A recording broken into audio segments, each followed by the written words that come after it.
Dear brothers and sisters, today we look at an incident that happened in a place we all know, the highway, to reflect on what kind of practical faith the Lord desires from us. A large truck overturned on the highway. The driver must have been devastated. The road was chaotic, and the scattered vegetables represented their livelihood.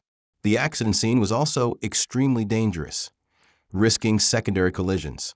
Yet, out of the many drivers following behind, some pulled over. They chose not to drive past, saying, "That's not my problem." Crucially, before picking up the vegetables, they first secured the area. This act wasn't just about cleaning up, it was an instinct of neighborly love to protect another person's life and property. Their action perfectly mirrors the parable of the Good Samaritan in Luke 10. The priest and the Levite in Jesus' time saw the injured man and passed by on the other side. They were likely driven by religious rules, not wanting to touch something unclean before entering the temple, or the very real fear of being in danger themselves. But the Samaritan was different. Though he was looked down upon, he took pity and approached the victim. The situation on the highway was similar. The citizens temporarily set aside the rule of time, "I can't be late," and the fear of danger, "I might get into an accident." Their overriding concern was pity or compassion mercy for the distressed truck driver. That compassion is what guided their feet onto the dangerous road. What about our own lives? When we are tempted to ignore the difficulties right in front of us, we often use the same excuses as the priest and the Levite. "I'm too busy. It's not my responsibility. Someone else will take care of it." But Jesus commands us, "Go and do likewise." This command requires practical mercy. Our neighbor being robbed doesn't only happen in a dark alley. An unexpected accident, sudden financial hardship, or deep spiritual loneliness.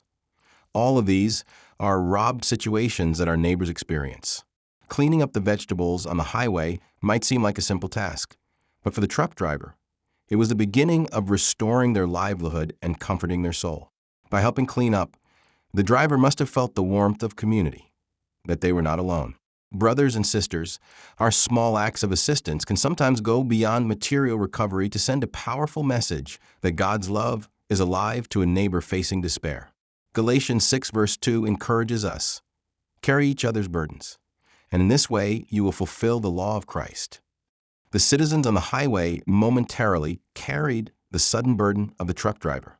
This is precisely how we fulfill the law of Christ, the law of love. Our faith shouldn't be confined to piety within the church walls. It must shine brightest in the most chaotic and risky arenas of life. Beloved, I pray that our faith today will emulate the actions of those good Samaritans on the highway, uncalculated, risk-taking, and demonstrating genuine mercy through practical love. May our small pause and help be experienced by our neighbors as God's warm, helping hand in the midst of their despair. Let us internalize the Lord's command, "Go and do likewise," and be blessed in practicing neighborly love on every road of our lives.